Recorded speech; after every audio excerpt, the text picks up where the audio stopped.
तुम्ही मला पहारेकरी म्हणून निवडून द्या. मी सगळा ब्लॅक मनी भारतात आणेन.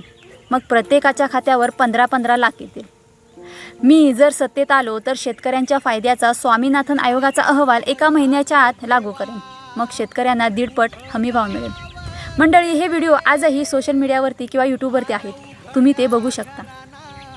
यांनी काय केलं? विकास विकास विकास म्हणून सत्ता मिळवली, मात्र शेतमाल हा कवडीमोल केला. निर्यात बंदी यासारखे निर्णय घेऊन यांनी बाजारात ढवळाढवळ करून शेतकऱ्याच्या पोटावर मारलं. शेतकरी योजनांचे गाजर, पीक विम्याचा सावळा गोंधळ. आजही शेतकऱ्याला रात्रीची वीज. खोटी घोषणा, खोटी आश्वासनं देऊन यांनी शेतकऱ्याला आणखीनच कर्जबाजारी केला. गेली 10 वर्षे तुम्ही जर सत्तेत असून शेतकऱ्याचा उत्पादन खर्च हा दुप्पट झाला आणि उत्पादन अर्ध झालं.